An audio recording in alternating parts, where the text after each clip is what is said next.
Hello plebeians, and welcome to Imani Does It, channel where I talk about things that I care about. And today I really care about the evils of capitalism and their effects on the working class people of South Korea. And what better way to explore that topic than discussing the hit Netflix show Squid Game. If you aren't familiar, Squid Game is a popular show from 2020 about individuals who are on the brink of financial ruin, given a chance to save themselves. Financially, at least. They sign up to risk their lives to play a series of deadly children's games with the chance to win a lot of money. Now, I originally didn't watch Squid Game when it first came out because it was very similar to a Brazilian show that I used to watch called The 3%. And that show emotionally devastated me. A few months ago, I was bored and I decided, you know what? It's a short show. Everyone says it's so good. I'm gonna give it a chance. And boy,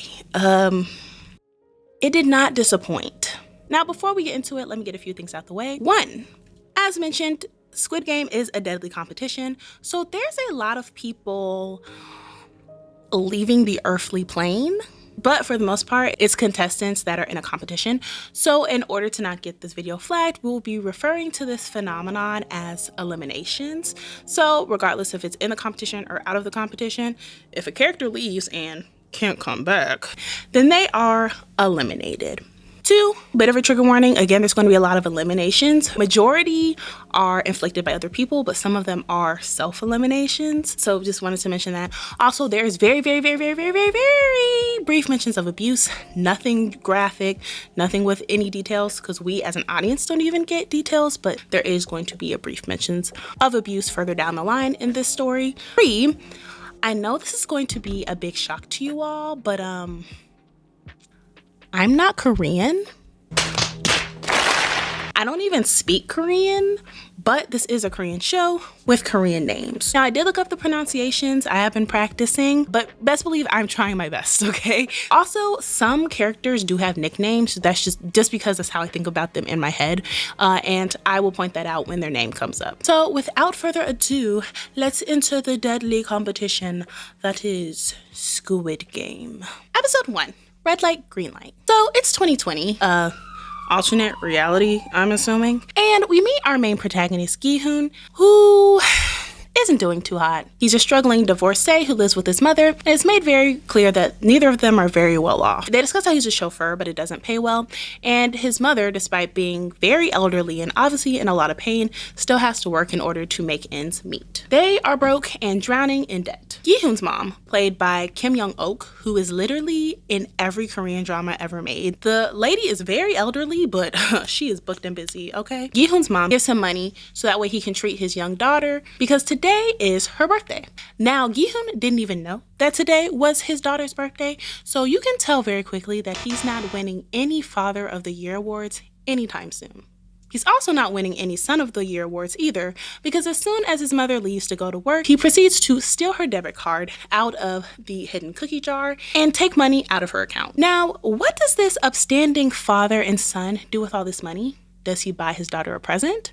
No, he goes to the gambling halls to bet it on horse racing, because Gi-hoon is a gambling addict. At first, it seems like luck is on his side, and he actually ends up winning a huge payout, but that luck quickly turns when loan sharks, who he owns a lot of money to, track him down. A chase ensues, and Gi-hoon ends up running into a young woman and ends up getting caught. He tries to ward off the loan sharks by offering the money that he won, but that plan soon goes sideways when he realizes that that hefty payout is gone. Where did it go? Well, that young woman he collided with, yeah, she pickpocketed him. You see how that works, Gi-hoon? You steal money from your mother, and then someone steals money from you? You know what that's called? Karma. So because he can't pay them, Gi-hoon is forced to sign a contract that basically states that if he doesn't pay back the loan sharks in a month, he will then be forced to give up a kidney. Now, I am not an expert in Korean law, but like, that can't be legal, right? Someone in the comments maybe who knows more about Korean law can tell me if that's legal or not, but that doesn't seem right. But Gi-hoon can't think about legal ramifications right now because he has to pick up his daughter for her birthday dinner. Now, because of the mishap with the loan sharks, Gi-hoon has to take his daughter to a food stand for dinner, and he ends up getting her a gift that he won from a claw machine that ends up being a toy gun lighter.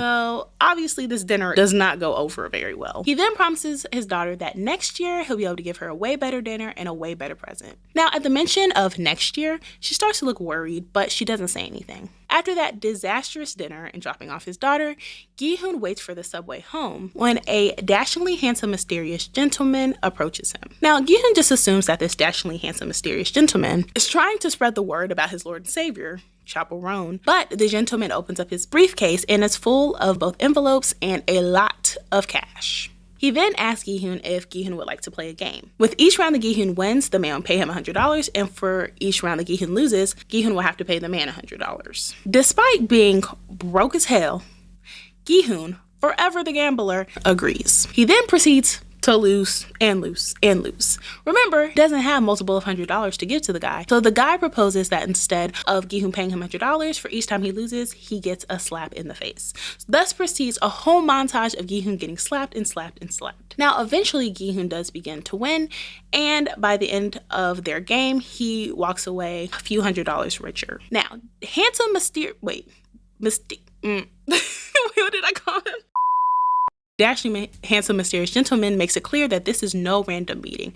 No, he knows exactly who Gi-hoon is. A 47-year-old failed businessman who is hundreds of thousands of dollars in debt to loan sharks and banks. He then hands Gi-hoon a card, which we'll refer to as the Squid Game card, and lets him know that there's only a few spots left, so he better make up his mind on if he wants to join the competition or not. Now, Gi-hoon is obviously a little upset and creeped out by this encounter, but at the end of the day, he's a few $100s richer, so he kind of brushes it off, takes the card, but doesn't think much of it. Now, Gi-hoon then returns home where his mom drops a bombshell. Ga-young, his daughter, is moving to the US.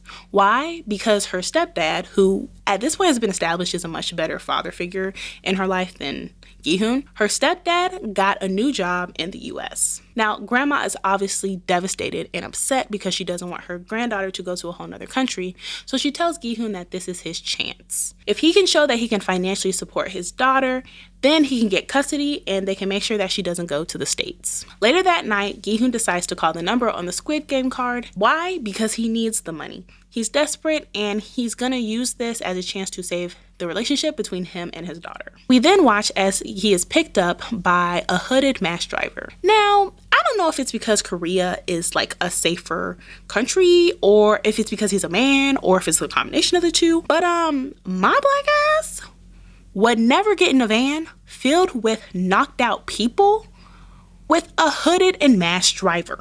Like, let us use some common sense here. But desperation will do a lot to a person, so Gi-hoon does proceed to get into the van and he is knocked out. He is later woken up by classical music. He is dressed in what is now, I consider, the iconic jumpsuits that signify Squid Game. Like, when I see any jumpsuit that looks like this, I automatically think of the show. And I fear that Adidas will never recover. Now, Gi-hoon starts to walk around and explore, ends up meeting one of the players, Grandpa, who we see is player 001, the first player. We also notice that Gi-hoon is the last player, player 456, so there's over 400 people in this competition. They start to talk, and out of nowhere, the old guy just drops a bombshell that he has a brain tumor. What happened to hello? How are you? My name is. But before things can get too dark, the conversation is interrupted by a fight breaking out between player 101, who we refer to as Mr. Gangster, and player 067, whose name we will learn is Saebyeok, or as I call her, SB. Here's the tea between Mr. Gangster and Saebyeok, okay? So SB used to be a part of Mr. Gangster's crew, right? But at some point, he like backstabbed her or stole some of her money or something. So she decides to run off and go independent. Now, Mr. Gangster didn't appreciate that. So this is his first time seeing her since she ran off. So he decides to beat up on her. Okay. Mind you, there are over 400 people in this room. But this guy is so intimidating that no one steps in to help. That is until Gi-hoon intervenes. But he's not there to save the day. No. He recognizes SB as the young girl that pickpocketed him when he was running away from the loan sharks. So he sees this as a way for him to get his money back. So he intervenes, and Mr. Gangster does not appreciate that. But before they start getting into it, they are interrupted by the Shape Girlies. Now, there's a whole big group of people who basically run and operate the games. Seemingly, they're all men. We don't see any women throughout the competition who are in these uniforms. Now, the masked men are made up of 3 groups. The circles, the squares, and the shapes. The circles basically do all of the like labor intensive work. They do the cooking and the cleaning. After games, they're the ones who clean up all the bodies of the people who are eliminated. Then there's the triangles. The triangles are like the soldiers. They're the ones who have the pew pew pews. Their job is to either escalate situations when they want to rile up the contestants or de-escalate situations when things get too far. Both of these groups report to the squares. Now, the squares are like the managers. They're the team leaders, the organizers, if you will. All of the masked men then report to the front man. The front man is like the operational leader of the games. If some situation gets out of hand, he's normally the one that handles it, normally by just eliminating who's ever the problem. But he also directs everyone's movements, and he oversees each of the games, either in the command center, where they are surveilling everything that happens in the facility, or in his fancy penthouse. And he reports to the host, who we will discuss later. So the leader welcomes them to the games, and we learn that there are 6 games over 6 days. After some understandably aggressive questions from the effectively kidnapped contestants, we learn that everyone in the competition was targeted because they're basically on the brink of financial ruin. The contestants then sign a contract and are whisked away to game 1. Now, before the game starts, Gi-hoon runs over to a familiar-looking player. He's a childhood friend of Gi-hoon's named Cho Sang-woo. We learn that Sang-woo is the pride of their hometown. He went to Seoul University, which is like the Harvard of Korea. He ended up getting to their business school. After school, he got a fancy finance job, and now he makes a lot of money. Or he was making a lot of money. Because in true finance bro fashion, he's now a criminal. But more on that later, because we have to play game 1. So game 1 is red light, green light. Now, I didn't realize that red light, green light was an international game because I also used to play this game as a kid. But the goal is to get from one side of the room to the other without the leader, in this case, a creepy mechanical doll, seeing you move. But when she says red light, green light, she will turn away and the contestants are free to run towards the finish line. When she says red light, she will turn back around and the contestants have to freeze and stay frozen until she says green light and turns around again. So in this iteration, there's a time limit, so they only have 5 minutes to get from one side of the room to the other. Now, this seems like a very simple game, right? Just a friendly competition, a way to make some money, right? And it seems that way until someone can't stay still, and every contestant watches as a player gets eliminated right before their eyes.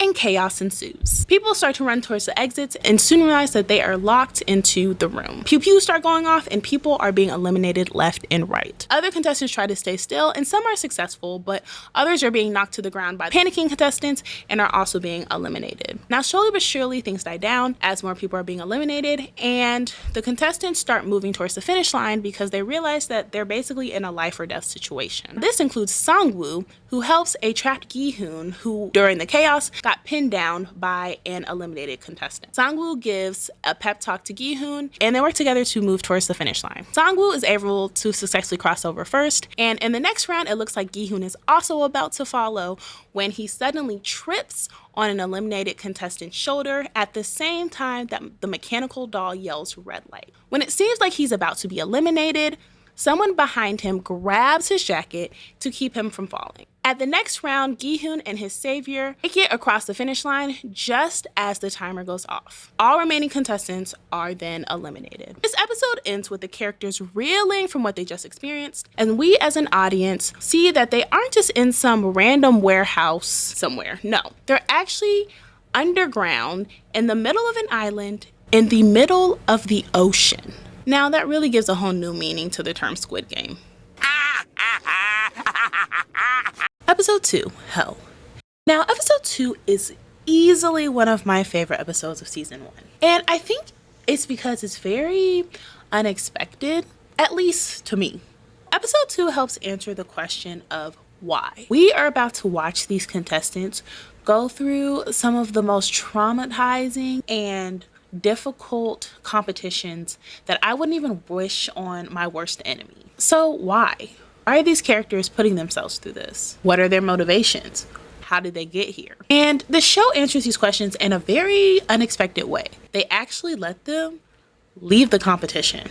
Yeah, these competitors are about to leave the island. So we start the episode with the characters obviously reeling from what is probably the worst 5 minutes of their lives. Enter the Shape Girlies. The Square Girlie congratulates them for winning the first games, and immediately the contestants just start begging to go home.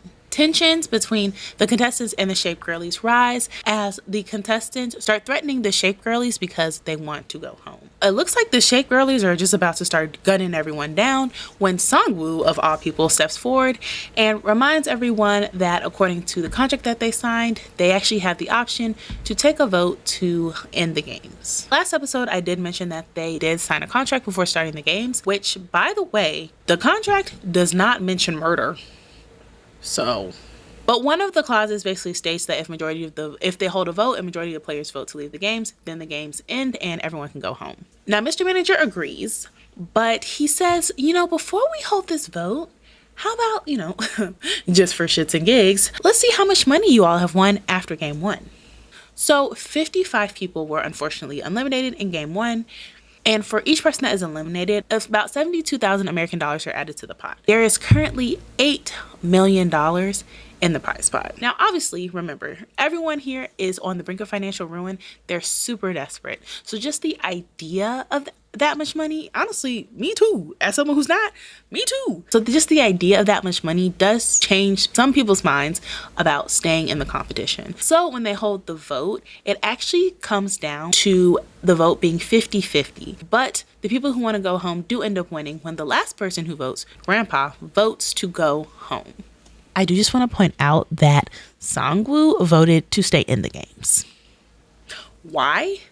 Because he sucks. Now, the manager does tell them that they will leave the door open for people who want to come back. So if the majority of players decide that they actually do want to continue the competition, then they will have the option to rejoin the games. So everyone just gets unceremoniously dropped off in random side streets of Korea. Gi-hoon and Saebyok end up getting kicked out together. And Saebyok actually leaves Gi-hoon stranded because as soon as they get kicked out, he starts harassing her for the money that she pickpocketed. It's actually really funny. Elsewhere, Ali and Sangwoo get dropped off together and a little friendship starts forming. Sangwoo ends up buying Ali ramen and he lets Ali use his phone. They begin to talk, and when Sangwoo realizes how far Ali lives away from their drop-off point, he actually gives Ali bus fares that way he can get home safely. So, despite on what I was saying, I guess Sangwoo isn't that bad of a guy.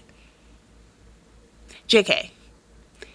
So Gi-hoon ends up going to the police, and obviously, they don't believe his story. They don't believe anything about the competition. And so he unfortunately ends up getting laughed out of the police station. But he does end up leaving his Squid Game card with the police, and that is important. That will come up later. So Gi-hoon gets home, but he doesn't find his mom. So he goes to look for her at her job at the market. While he's there, he ends up running into Sangwoo, who is currently spying on his mom, who also owns a fish stand at the market. And he's spying on her just to make sure that she's okay. So he and Gi-hoon run into each other, and they decide to finally catch up. Now, we learn that Sangwoo stole money from his clients. He then used that money to gamble on options in futures, and all of his options in futures failed. So now he owes $4 million to his clients. On top of that, he also ended up using his mom's shop and his mom's house as collateral. So not only did this man steal and then gamble with the money that he stole, also put his mother at the mercy of his bad decisions. Mind you, she doesn't even know what's going on. She thinks that he is in the US on a business trip. Oh, brother, this guy stinks! So this episode is called Hell because it's supposed to show how each of our main characters are going through some version of hell in the real world. For example, Gi-hoon gets a call because his mother is in the hospital and she was admitted due to untreated diabetes. Now, Gi-hoon didn't even know that she had diabetes, and we learned that at some point he had actually canceled their health insurance. So because they're barely getting by, Gi-hoon's mom just decided that it wouldn't be worth it to get treatment because it would put them in even more debt. Now, distraught, Gi-hoon desperately goes looking for another job, but he's unsuccessful. And he decides to drink away his sorrows at the local convenience store. There, he runs into none other than Grandpa. Grandpa's in the neighborhood visiting a friend, supposedly. Gi-hoon mentions, hey, it's so random that, I just run into you. And Grandpa says, it must be because we're destined to meet. Okay. So Grandpa tells Gi-hoon that he has decided to re-enter the games. Since he has his brain tumor, he knows that he has a little time left in the world and he doesn't want to wait around just waiting to die. He says that the torture outside in the real world is like hell. So Grandpa is now officially back in the games. Gi-hoon, remember, super desperate for money, so he decides to go to his ex-wife to ask her for the money for his grandmother's surgery. This does not go well, and they actually end up getting a really big fight. The stepdad ends up stepping in, and he gives the money that Gi-hoon needs for the surgery, with one condition. He can no longer contact his ex-wife or his daughter again. The stepfather wants Gi-hoon to leave his daughter's life. Gi-hoon declines, throws the money on the ground, and punches the stepfather in the face, which is the best parenting that we've seen from Gi-hoon so far in this series, so bravo. But it also makes him realize how desperate and out of options that he is. So when he returns to his apartment and he sees another Squid Game card with the instructions to join the games, he decides to return to the games with the hope of getting the money to get custody of his daughter and help his mother with her untreated diabetes. We also follow the other characters and the difficulties that they are facing while they are back in the real world. So we learned that Sae-byeok actually used the money that she pickpocketed from Gi-hoon to hire an agency to find her mother, who is still trapped in North Korea. So Sae-byeok is from North Korea. Her and her brother were able to escape, but her mom is still in North Korea. When she goes to see the manager to get an update, she learns that the broker that was in charge of her case ended up running off with the money, and now she has to give the agency more money in order to resume the process for them to look for her mother. i.e., she was probably scammed. Now she has to give this man more money for even the hope or the chance of finding her mother. Obviously very upset, SB releases her anger by throwing a pot of coffee at the agency manager's face and threatens him with a knife. She tells him, fine, I'll get you the money, but don't you dare double cross me again. Period. Now, how is she going to get this money? She's going to re-enter the games. So SB is now back in the games. Ali goes to his job to ask for his wages. Apparently he hasn't been paid in like 6 months. Now it's obvious his boss is taking advantage of the fact that not only is he an immigrant, but an illegal immigrant, so it's hard for him to find work. Boss claims that he doesn't have the cash to pay Ali, but during their conversation, Ali sees a big envelope of cash, so he knows that the boss is lying. They end up getting into it and an altercation occurs that ends in the boss smashing his own fingers in a machine. Ali then seizes the chance to take the money and runs off. Though he has the money, he's also in fear of possibly being retaliated against, and so he takes the money and gives it to his wife, tells her to buy a plane ticket back home for her and their son. He then tells her that he has a job to do, but once he's finished, he'll meet her back home. And what is that job? To re-enter the game. So Ali is re-entering to get the money to provide a better life for himself, his family, and specifically his newborn son. Now elsewhere, Sang-woo is really starting to feel the consequences of his actions. His phone is constantly being bombarded with calls and messages from the police. The police end up tracking down his mother and let her know everything that's been going on. We then cut to Sang-woo, who is unfortunately trying to unalive himself. But his attempt is interrupted when he gets a knock on the door. When he goes to see who it is, he finds the Squid Game card, inviting him to rejoin the games, which he decides to do. All of our core group of characters are entering back into the games. Now, in this episode, we also get introduced to a new character. His name is Junho, and he is a police officer. We learned that his brother recently went missing, and when Junho tracks down where his brother was renting a room and searches it, he finds the Squid Game card. Junho saw the Squid Game card that Gi-hoon left at the police station, so he knows that his brother and the crazy guy at the police station are connected somehow. He ends up tracking Gi-hoon down to ask him about the card, but at this point, Gi-hoon had already decided that he's going to re-enter the games, and so he lies to Junho and tells him that he doesn't know anything. Junho knows that he's lying, and so he just decides to tell Gi-hoon to see if he can find more information. Junho watches as Gi-hoon re-enters the games and gets picked up by another van and hooded and masked driver. Gi-hoon proceeds to be knocked out and the van drives away. But this time, Junho is there to follow. Episode 3. The Man with the Umbrella. So everyone is back in the games, and at some point in the episode, one of the square managers is talking to the front man, and he reveals that 93% of the contestants returned, which is absolutely crazy, but here we are. Now, with everyone having a clearer idea of what's to come from the competition, people begin to strategize and make alliances. Gi-hoon, Sang-woo, and Ali all decide to make an alliance. Grandpa then asks if he can join, and Gi-hoon happily and readily agrees, but you can tell that Sang-woo is not excited that an old man is going to be a part of their alliance. Now, at first, I was going to call this group Gucci Gang, but then I remembered that everyone in this group is broke. So we're gonna change that to Goodwill Gang. And that's not a look on Goodwill, all right? I too can afford Gucci, and I too love a good Goodwill. So I guess I'm a part of this alliance too. Other alliance news, which, God, this show is starting to feel like Survivor. But Gangster is trying to recruit SB to his new little, alliance gangster crew. She quickly denies the invitation, and she actually tells his cronies to watch their backs because Mr. Gangster is known for backstabbing his men. In fact, the only reason why he's even in this competition is because he stole money from his mafia boss. We end up meeting another character. Her name is Minyo, and she asks to join Mr. Gangster's alliance, but she is quickly shot down. He tells her, no, you cannot join our alliance, but I love a little of that body, yada, yada, yada, yada, yada, yada, which is yikes. Later that night, Sabyok and Minyo go on a little heist a la Sweet Life of Zach and Cody. Sabyok ends up breaking into one of the vents in the bathroom, and with the help of Minyo, who distracts the guards, she is able to do a little reconnaissance, a little exploring, and happens upon the kitchens. In the kitchens, she sees the Circle Girlies melting powder into big vats of water. Now, Sangwoo overhears Minyo and SB talking, and so he knows that SB saw something, but he doesn't know what. Goes to her and convinces her that he can help figure out what the next game is if she tells him what she saw. Based on this conversation, we as an audience get the feeling that Sangwoo has a pretty good idea of what the next games are going to be. Despite this, when he and the Alliance enter the game 2 playground and are told to pick a shape, he shares none of the information that he has. Not only does he not tell his teammates what he knows, he lets Gi-hoon, aka his best bud, pick the hardest possible option, the umbrella. Now, for a second, it looks like he's going to tell Gi-hoon to not pick the umbrella, but then he doesn't. It's almost like a part of him, a big part, wants his friend to die.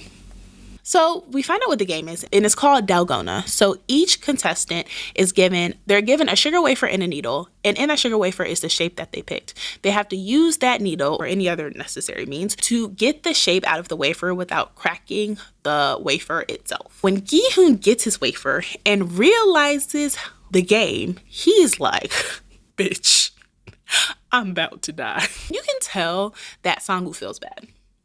But not bad enough, in my opinion. Despite being the man with the umbrella, he does end up making it through. In fact, everyone that we care about at this point isn't making it through. Because, we aren't emotionally invested enough in the characters. Like, we like them, but we don't really super care about them at this point. And, they have to make us love them.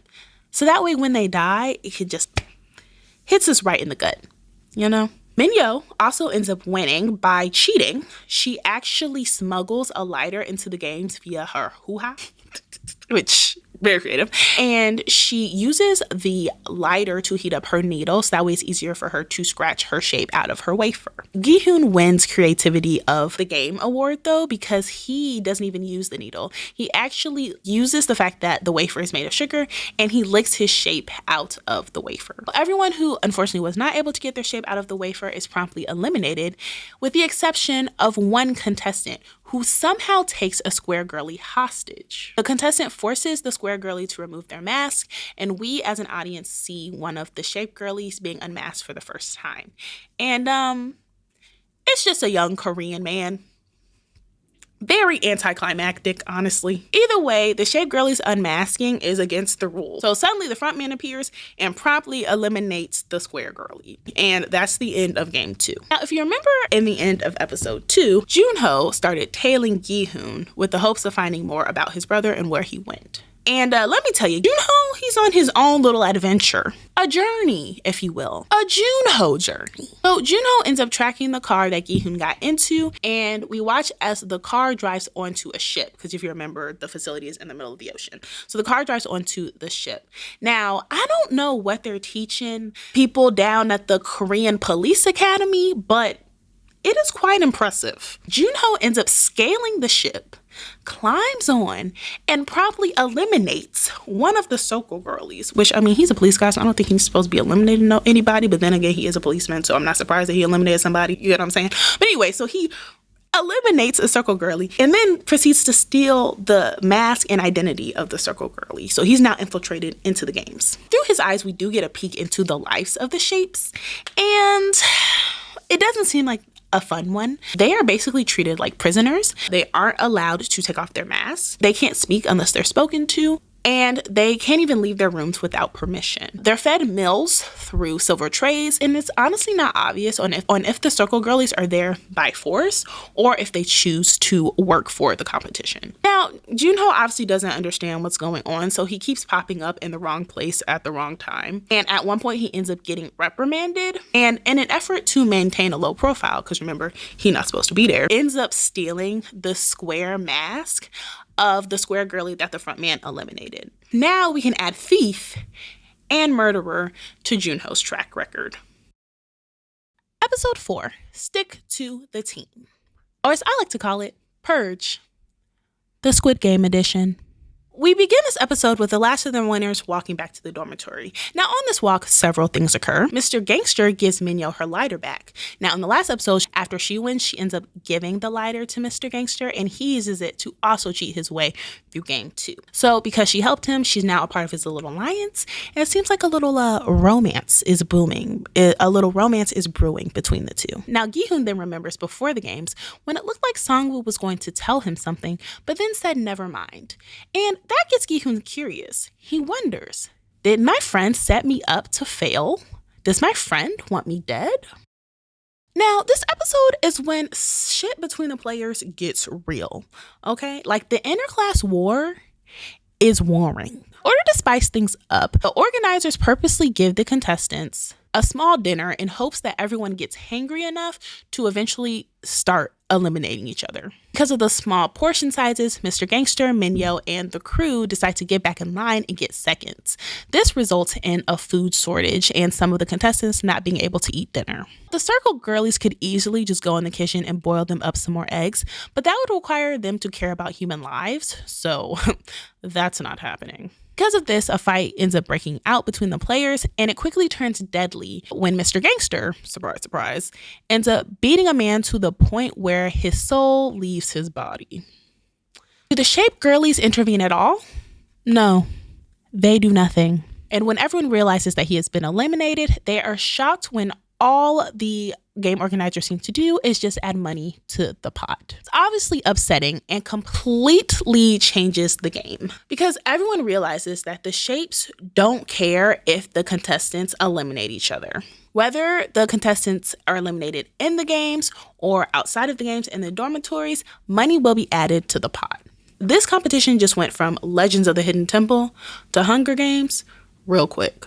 So after the commotion calms down and the shape girlies leave, Goodwill Gang strategizes of what they're going to do because they know that as soon as bedtime hits and the lights go out, it's about to be carnage. Gi-hoon stops by Se-byok's bed and tells her to join them if shit starts popping off. She's hesitant because she doesn't trust him. Gi-hoon tells her that in here, you don't trust because you want to, you trust because you have to. At this point, all of their interactions have been about how SB pickpocketed and stole all that money from Gi-hoon, and so him recognizing that she's effectively alone, it doesn't have a lot of protection, and offering that to her shows a lot of character on Gi-hoon's part. While all this is going on, there's a contestant who we will refer to as the Doctor, and he's currently in the basement of the facility. Why is he there, you ask? Well, you see, he's there to harvest organs. Yeah, you heard me right. This man is harvesting the organs of the eliminated contestants for a group of shape girlies who are running a little illicit, indefinitely unauthorized organ harvesting ring right under the front man's nose. So the Doctor was obviously recruited to perform the harvestings because he's a doctor.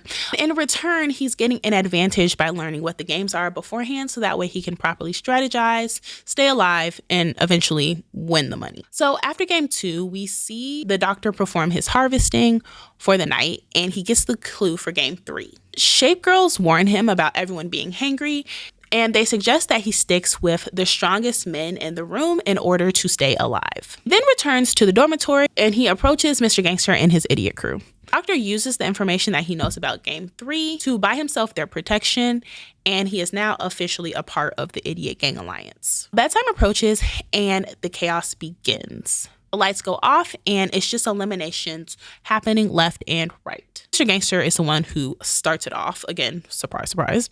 And man, does it get bad. I mean, bunk beds are toppling over. People are hitting each other with pipes. They're strangling each other with bed sheets. Mr. Gangster uses this opportunity to try to eliminate Sabiak, but he is unsuccessful. And Sabiak runs to Gi-hoon, who, along with the rest of the Goodwill Alliance, minus Grandpa, are able to fight off the Goodwill gang and keep her safe.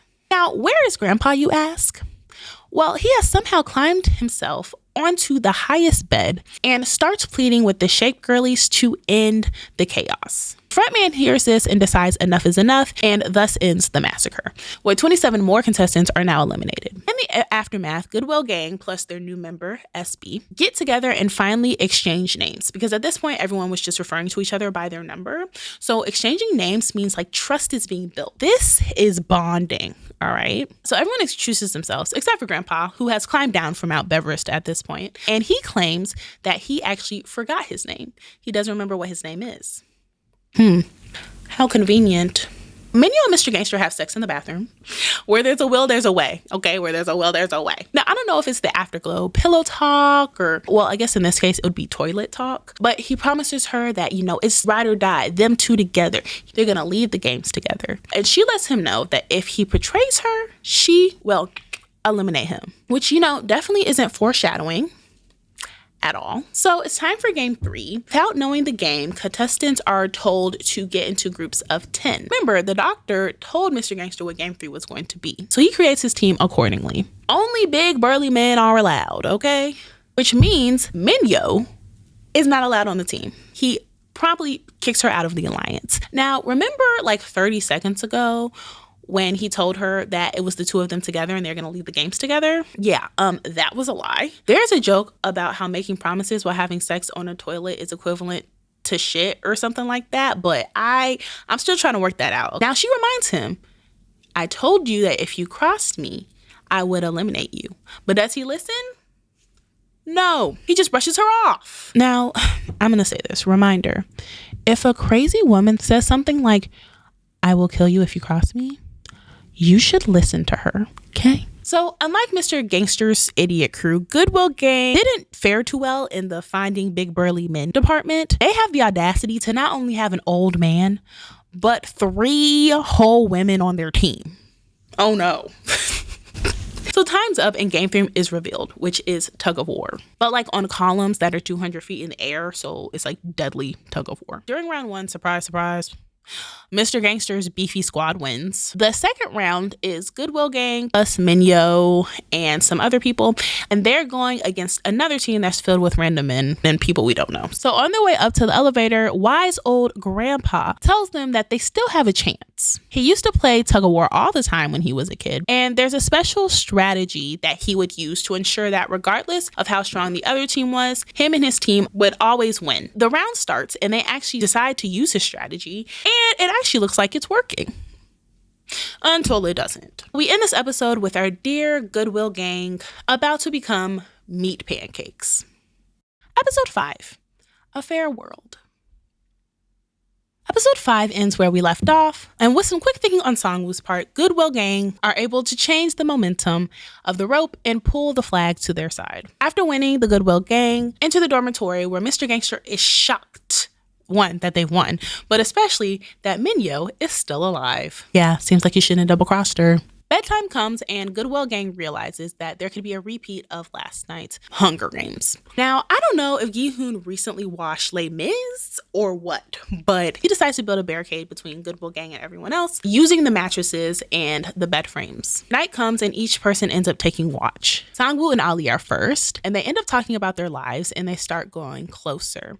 We learn that Ali came to Korea from Pakistan for better opportunities and a chance to make money for his family, which I've said earlier is why he's in the games. He basically just wants a better life for him, his kid, and his wife. When he asks Songwoo why he joined, Songwoo just says the same, for money.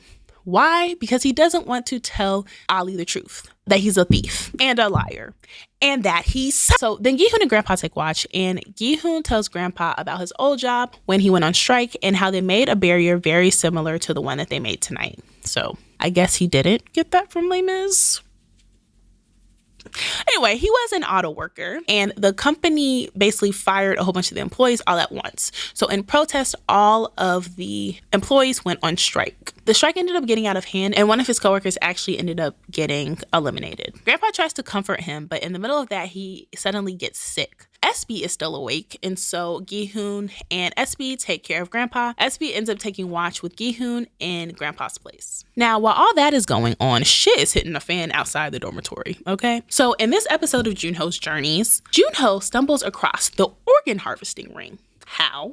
Well, we learned that the circle girlie that Junho eliminated to get onto the boat was actually a part of the organ harvesting ring. Specifically, he and another circle, Circle 28, delivered the organs via a little scuba diving from the island to the black market buyers. He learns all of this while he and his diving buddy pick up a fresh batch of organs from the doctor. Now he and his partner pick up the organs and climb down to the underwater tunnel. Before they start changing to drive, Junho suddenly holds his diving partner, Circle 28, at gunpoint. Why? Well, he wants to ask about the contestants whose organs that they had previously harvested. At this point, Junho has been there a few days and he still hasn't seen his brother. So he assumes that his brother has already been eliminated and that he may possibly be one of the people whose organs have been harvested. But number 28 tells him that they've only been harvesting women so far. He tells him that if he wants more information about the games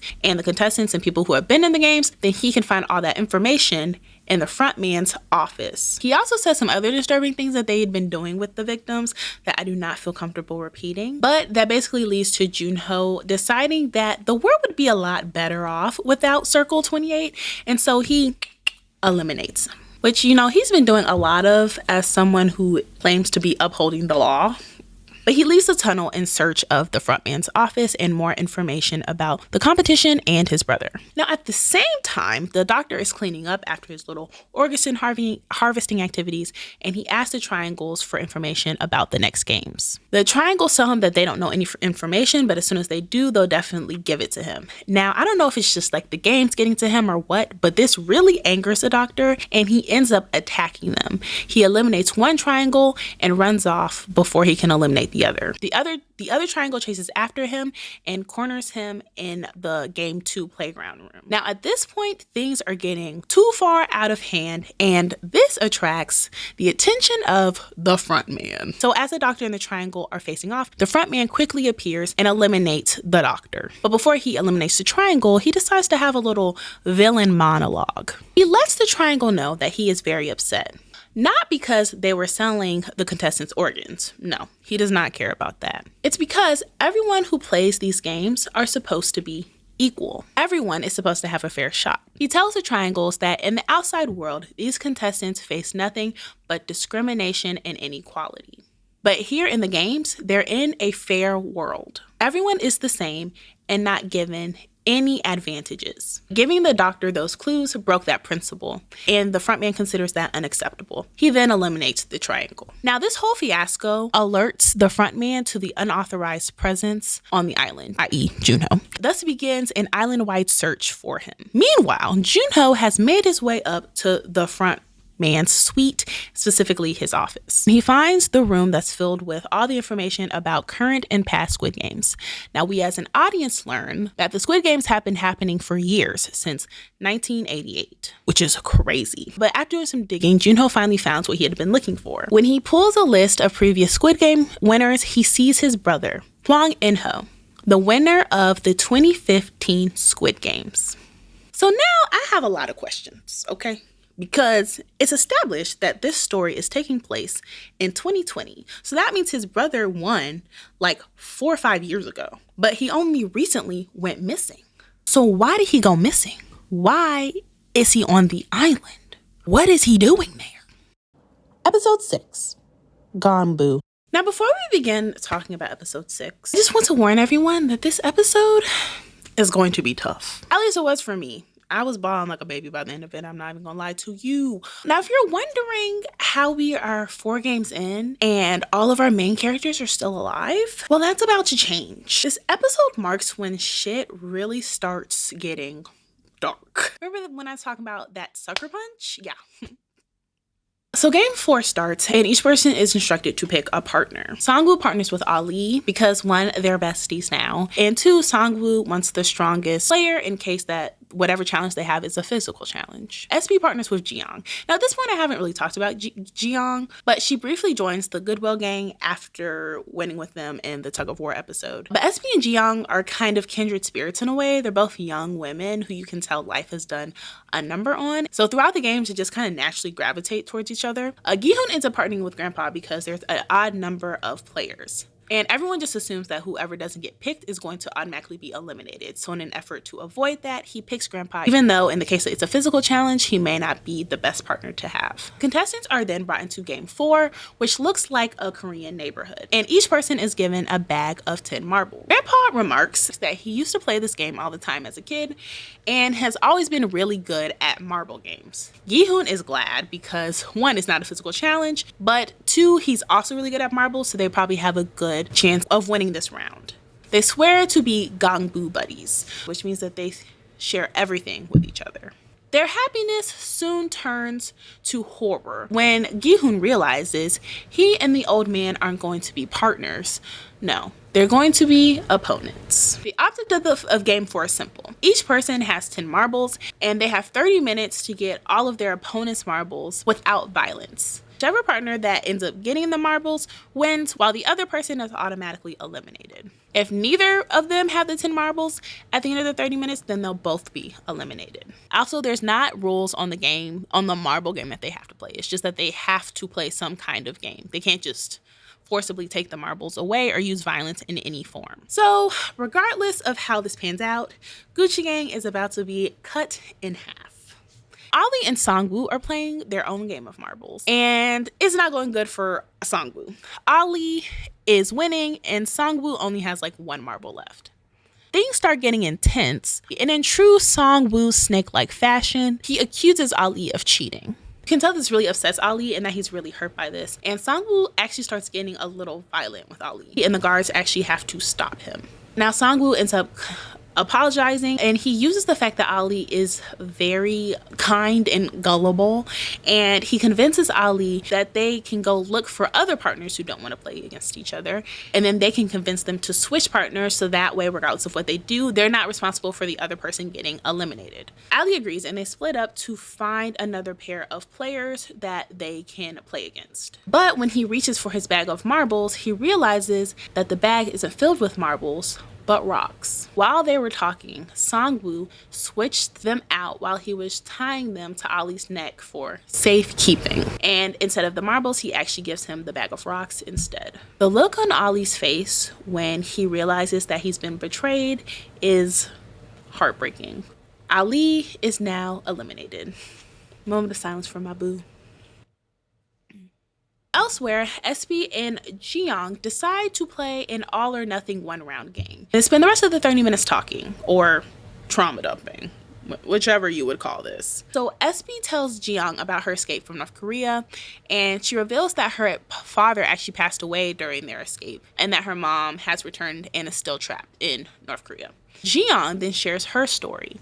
She tells her that she found her mother's body one day after school, after her dad eliminated her mother. She, in revenge, then proceeds to eliminate her father. She tells us that he was a pastor and would abuse both her and her mother, and then pray to God for forgiveness. She ended up going to jail for his death and was invited to the Squid Games as soon as she got out. So Jiyoung's entire life has basically been abuse, then jail, and now the hell that is this competition, which is really sad. After this really deep, dark, depressing conversation, they decide to play their game. Whoever can toss the marble farthest wins. SB tosses hers and it lands pretty far. Then we get to Jiyoung.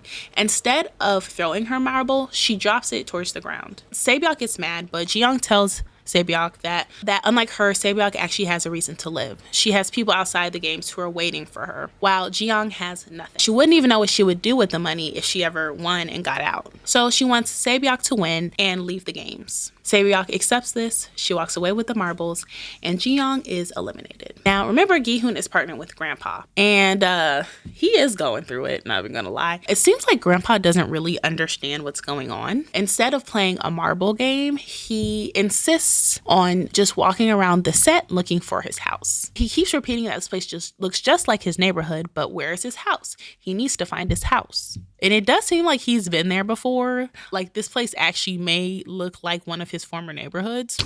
Gi-hoon ends up getting really frustrated. After yelling at Grandpa, he convinces him to play a game. They decide to play the even and odd marble game, where you guess if the number of marbles that the other opponent has is even or odd. For each guess, you wager a number of marbles, and if you're wrong, then your opponent takes the marbles. If they're right, then you take the opponent's marbles. Now, they start the game, and Grandpa is killing it, and Gi-hoon ends up getting down to his last marble. The last round, Gi-hoon again guesses incorrectly, and it looks like Gi-hoon is about to lose, when suddenly Grandpa seems to have another episode and gets confused. He can't remember if Gi-hoon guessed odd or even. And in desperation, Gi-hoon lies and tells him that he guessed even though I believe he guessed odd, which was the wrong answer. After this round, Gi-hoon starts winning, and now it's Grandpa who's down to his last marble. But before they can play their last round, Grandpa seemingly has another episode and starts looking for his house once again. He then stops at this random house and exclaims, "Oh, I finally found it. This is my house." He then starts talking about his life in that neighborhood and how this was the house where he used to raise his son. Now, Gi-hoon starts begging him to play again because time is ticking, time is almost up. But Grandpa just keeps talking about his life at the house and everything that he used to do with his son. At that point, Gi-hoon seems to lose all hope that Grandpa will play the game again when Grandpa suddenly reveals that he has not been confused this whole time and he knows exactly what is going on. He reveals that he knows that Gi-hoon tricked him and that he shouldn't have won. But rather than being upset, Grandpa ends up just giving Gi-hoon his last marble. He calls him his Gangbu buddy, which means that they share everything. He then thanks Gi-hoon for making his time in the competition a great experience. He hugs Gi-hoon, who is distraught, partly from shame from having tricked his friend, but probably also from sadness and grief because he knows that his friend is about to be eliminated. Before Gi-hoon leaves, Grandpa tells him that he remembers his name, Oh El-nam. Gi-hoon walks away the winner, and unlike everyone else, we don't see Grandpa get eliminated, but we do hear the gunshot that kills him. So Grandpa is now eliminated. And our poor Goodwill gang has now dwindled from 6 people to 3. Episode 7, VIPs. The contestants get back to the dormitory where they surprisingly find Minyoung. Apparently there's a rule that if there's like an odd number of players out and someone isn't picked, then they automatically get passed to the next round. So lucky her. Mr. Gangster also made it through the round. So now the unhappy couple are reunited once again. The contestants have lunch and everyone is really feeling the toll of the last challenge in the last few days. Both Gi-hoon and Sae-byeok are struggling with the win, if you can even describe it as that. Sae-byeok looks close to tears and Gi-hoon just looks dejected. Sang-woo is just irritated. I'm sure in reality, the games are having an impact on him, but it's not this all-encompassing sadness that the rest of his teammates feel. When he sees how sad they are, Sang-woo points to another contestant, player 069, who looks distraught, and he tells them, hey, it could have been worse. He reminds them that player 069's had to eliminate his partner, who was also his wife. The same player, 069, then tries to convince everyone to vote again to end the games. He's obviously blaming himself for his wife's elimination, and for him it's too much and he just wants to go home. Now this incenses Sang-woo, who basically confronts the grieving husband, and he tells him that if they end the games, the money and the people's lives will be for nothing. Everyone has seen too much, they've experienced too much to just go home with nothing. Which, I mean, he is kind of right, to be honest with you. But me agreeing with Sang-woo, Jesus. Now, in this episode of Junho's Journeys, Junho is in a bit of a pickle while he is hiding in the frontman's room. At some point, Junho tries to use the phone, which alerts the frontman to his presence in his room. Before the frontman can find him, he is called away because the VIPs have arrived. The VIPs of something like this, as you can imagine, are rich, disgusting men who are there to watch people get killed for their entertainment, eat good food, and have sex with whoever they want. Like, even with their masks on, they still look like the worst people that you would ever meet. They're very disappointed because the host isn't there.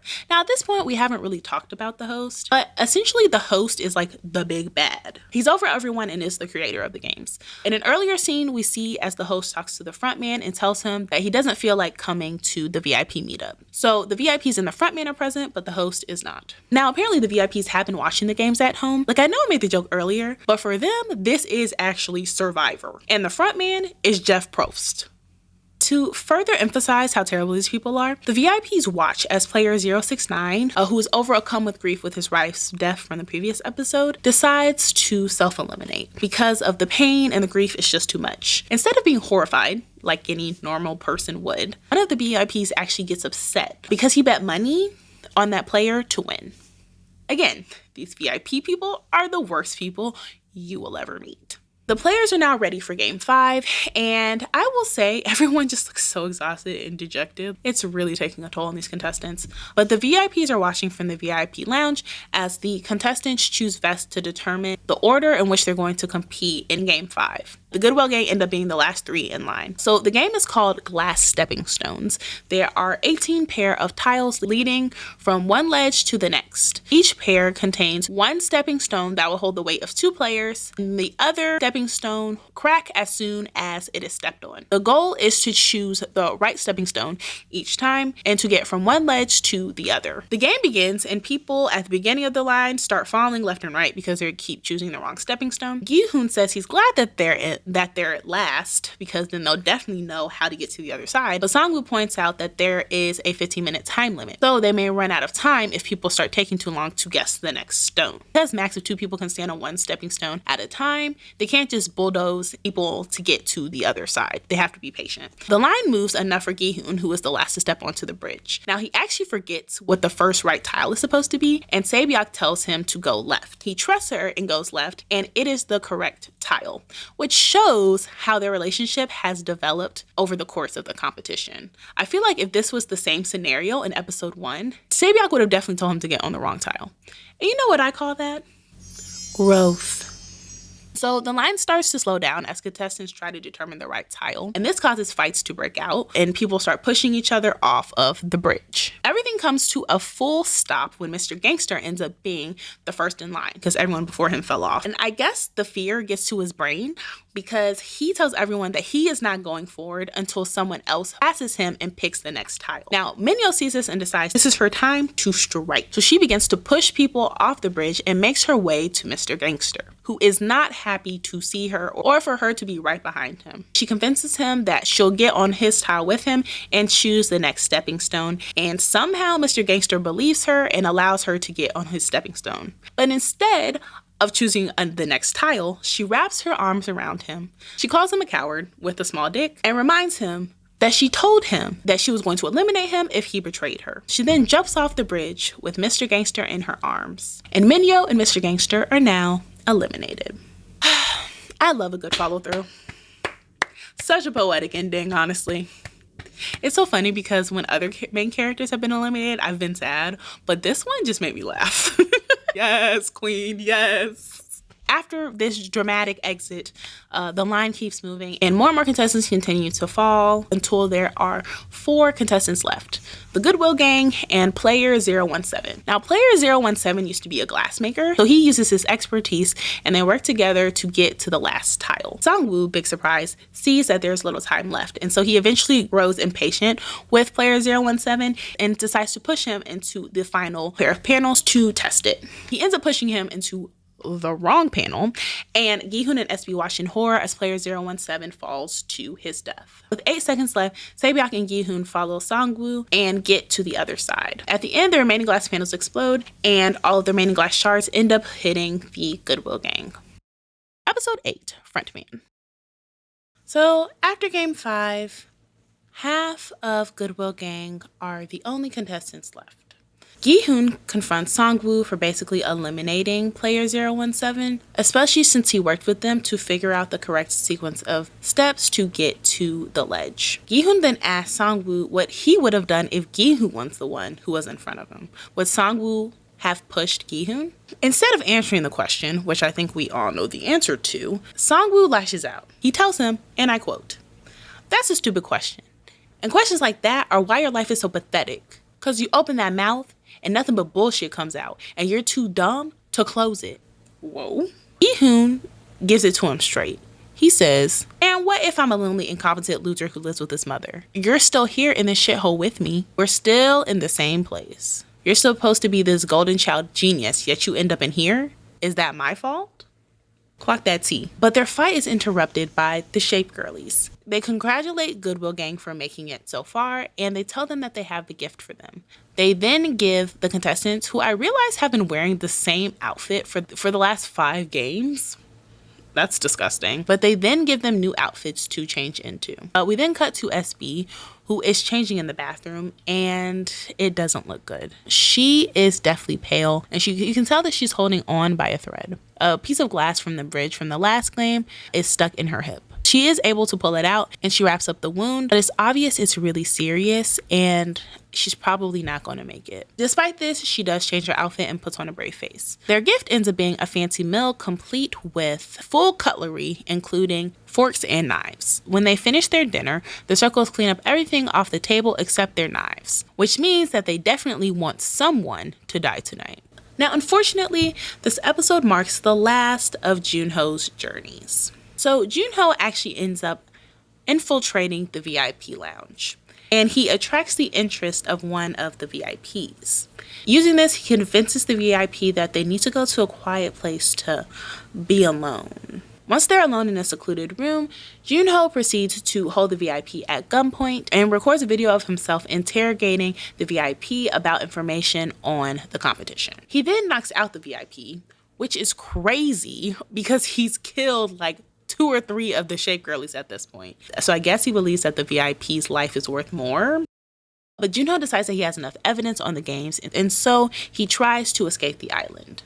I say try because the dive pack that he uses to leave the island has a tracker in it. So the frontman and his goonies are tracking Junho's every move after he leaves the island. Junho ends up on the shore of another random island, and he treks to the island's mountains in order to get a stronger signal to call his boss and send over all the evidence that he's collected. But unfortunately, the signal is still too weak. So not only does his boss not understand what Junho is saying when he calls him, but none of the evidence that he is trying to send over goes through. At this point, the Shape Girlies have tracked Junho down, and he ends up cornered on the island. Junho tells the front man that the Coast Guard is on their way and that he sent all the evidence about the games over, but the front man has called his bluff. He tells them that there's definitely not a strong enough signal for all that information to get sent in time, and also the police are terrible. So, and they aren't coming to help you anytime soon. There's a whole bunch of back and forth between them, and the frontman is trying to convince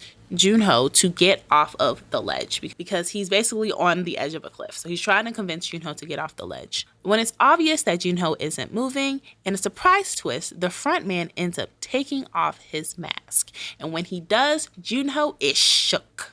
Why? Because the frontman is his missing brother, Inho. Inho again tries to get his brother off the ledge, but I guess at some point he realizes that his brother is a lost cause, and no matter what, Junho will go out of his way to try to turn his brother into the police. So he decides to shoot his brother in the heart, which sends him flying over the ledge to the rocks below. So Junho is now eliminated. Let's have a moment of silence for the death of Junho's journeys.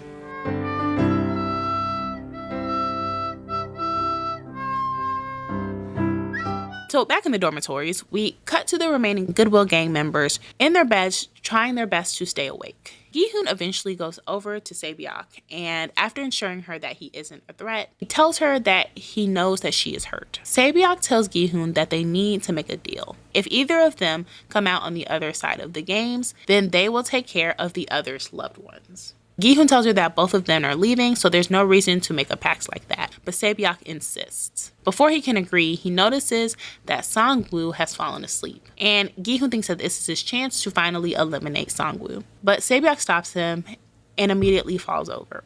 She's lost too much blood and is quickly fading. Gi-hoon realizes this, and in a panic, he goes to get help. He runs to the door and starts to bang on it. It opens, and he sees the masked men walk in with a gift box coffin. When he runs back into the room, he sees Sangwoo standing over Saebyok's body with blood on his face because he slashed her throat open.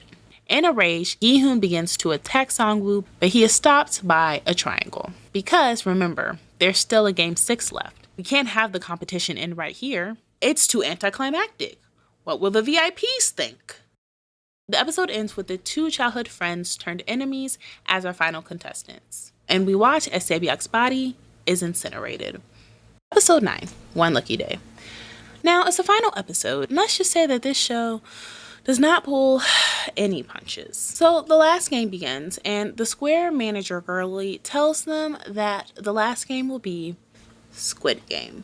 Side note, but I love this image of Gi-hoon and Sangwoo facing off. You can see that Sangwoo's blood-spattered appearance is symbolizing all the people that he has killed or betrayed to get where he is, while comparatively speaking, Gi-hoon is barely disheveled. He just has a slight cut on his face, which I'm interpreting as like his betrayal of Grandpa that wasn't really a betrayal. They begin to play the game, and as if the show isn't dramatic enough, it conveniently starts to rain. Sangwoo tells Gi-hoon that he killed Saebyok because he didn't want them to vote to end the games, which he knew that Gi-hoon would do if it meant saving her life. Gi-hoon lets him know that he was actually going to kill Sangwoo the night before, but Saebyok is the one who stopped him. And now he refuses to let Sangwoo leave with the money, so he will definitely be coming to get that ass. They begin to fight and they use everything. Their steak knives, their fists, the jackets they're wearing, like it's pretty brutal. At first it looks like Sangwoo has the upper hand, but things quickly swing Gi-hoon's way. He then takes one of his knives, and just when you think it's all about to end, Gi-hoon stabs the knife down in the sand next to Sangwoo's face. Because at his core, Gi-hoon is a good person, and he doesn't want to eliminate his friend. He tells the Square man that he wants to stop the game, doesn't want his friend to die, and he just wants to go home. Gi-hoon then walks back over to Sangwoo and tells him that it's time to go home. He then holds out his hand, and it looks like Sangwoo's going to take it, but instead, he takes the knife that Gi-hoon had planted into the sand and stabs himself in the neck. Sangwoo's last words are a plea to take care of his mother. Gi-hoon then holds Sangwoo as he bleeds out on the court. We cut to Gi-hoon and the front man, who are in a limo. In-ho doesn't have his mask on, but Gi-hoon is blindfolded, so that doesn't matter. But Gi-hoon asks him why do they do this, and In-ho tells him that it's just like the horses that he bets on. To them, the contestants are just like horses, and the billionaires bet on them for entertainment. He tells Gi-hoon that he never thought that Gi-hoon would win or even get this far, and gives him some advice. He tells him to imagine that the competition was just a dream, and for him, it ended up being a good one. Gi-hoon is then gassed to sleep. Gi-hoon is dropped off back home, and in true Squid Game fashion, he is roughly thrown out of the car. And a good Samaritan helps him up. He ends up coughing out a debit card and goes to a bank where he sees where they have deposited the money. Gi-hoon then makes his way home. Now, I know I said this a while ago, but just a refresher, one of the reasons why Gi-hoon entered the games was to get money to pay for his mother's diabetes. The doctors told him that his mom was very sick and that she needed treatment. While he was away, it seems like the diabetes became too much because he discovers her body laying in her bedroom. Upon finding his mother and realizing that she has passed away, he just lays next to her and holds her. Have I mentioned that we are only halfway through this episode? We then fast forward to 1 year later, and Gi-hoon is unrecognizable. He goes to see a bank manager who has invited him to talk about ways that he can increase his financial assets. Apparently, Gi-hoon has just parked his money into a bank account and hasn't touched it since. We then cut to him drinking while sitting next to the river, and you can tell that the year has not been very kind to him. A woman then approaches him and asks if he would like to buy a flower. Gi-hoon agrees, and when she hands him the flower, he sees that there's a card attached to it. He opens it and finds a Squid Game card with a time and a location on it. Gi-hoon goes and finds himself in a large tower. He goes to the specified floor. He sees an empty floor space, save for a hospital bed at the corner. When he walks over, he sees none other than Grandpa, or Oh Il-nam, aka the host of Squid Game. Did y'all figure it out? Because I am pretty proud to say that I figured it out pretty early on. Like episode 2, when old dude just randomly pops up in Gi-hoon's neighborhood, I was like, I know something fishy is going on. Now, Gi-hoon takes his time to get his answers. He asks why OL Nam even started the games, and he tells him it's really simple. Me and my friends were bored, and we just wanted to have a way to have some fun. To OL Nam, since the players came on their own volition, then everything that they were doing was okay because the contestants essentially signed away their rights. And the contestants even came back after voting to leave the games. Now we're just completely forgetting that they are purposely targeting very vulnerable and very desperate people who feel like they have no other choice or who feel like there's no other way out. Because these people came willingly, then what he did was okay. When Gi-hoon asks why OL Nam joined them, he tells Gi-hoon that it's because he wanted to feel again. He wanted to feel something one last time before he died. He tells Gi-hoon that he let Gi-hoon live in episode 6 because thanks to Gi-hoon, he got to remember things that he had completely forgotten. He got to feel and remember again. Now, during their conversation, Gi-hoon and OL Nam end up placing a bet. During their conversation, Gi-hoon and OL Nam place a bet on if someone will help a homeless man that they see in the street below. OL Nam, who sees the worst in humanity, thinks that no one will come and help. But Gi-hoon disagrees. Just as OL Nam takes his last breath, a good Samaritan comes to help the homeless man. Gi-hoon then leaves with a renewed hope in humanity. After this encounter, Gi-hoon decides it's time to live again. He gets a new haircut, which it's given Wendy's. Ba-da-ba-ba-ba, I'm loving it. Wait, no, I think that's McDonald's. Well, it's also giving Ronald McDonald, so ba-da-ba-ba-ba. Gi-hoon also starts making good on all his promises. He takes Se-byok's brother out of the orphanage where he was previously living, and he leaves him in a suitcase full of a whole bunch of cash with Sang-woo's mom. We then cut to him on his way to the airport to see his daughter. He's finally going to stop being a deadbeat dad and start a new chapter in life. While in the subway station, who does he see? The dashingly handsome mysterious gentleman who is currently trying to recruit someone for the next games, slaps and all. Gi-hoon runs over and tries to stop him, but it's too late. He then takes the card from the guy who is being recruited and tells him not to go to the games under any circumstances. Gi-hoon begins to board his flight on his way to see his daughter. Now this man is halfway down the tarmac, okay? When he calls the number on the Squid Game card, he tells them who he is and he lets them know, I am not a horse. I am a person. And that's why I want to know who y'all are to do these things to these people. At some point during his speech, they transfer him to the front man, urges him to get on the plane and live his life, which I kind of agree. We then end the season with Gi-hoon turning away from the airplane to track down the host of Squid Games and expose the horrid people behind the games. Now, I'm gonna be honest. My first thought after watching that was confusion. Because how is it that you went through all of that? The competition, people passing away, everything. Experienced the worst of life and humanity. And you still end up being a deadbeat dad? Like your daughter is waiting for you on the other side of that flight. Money can buy a lot of things, but common sense is not one of them. But yeah, that's Squid Game. As you can tell, I am emotionally exhausted. But yeah, I mean, it was a great show. Squid Game is basically a show that in the most desperate of situations can either bring out the worst or the best of people. It shows how the rich will exploit your very life for something as trivial as their amusement. But Squid Game also shows us that even in the bleakest of times, it's the innate goodness of humanity that brings us hope for a brighter future and better days ahead. So yeah, that's Squid Game, and I don't even know if I'm gonna be able to survive season 2, honestly. Now, based on the trailer, season 2 does look interesting. Fun fact, Junho's back.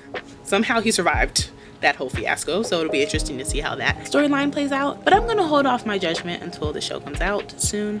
But yeah, let me know you all's thoughts on the video. Have you seen Squid Game? Do you have a favorite character? Do you also think that Gi-hoon is a deadbeat dad? Also, would you all like to see a recap of season 2?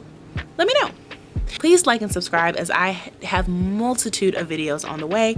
So yeah, thank you for watching, and Imani out.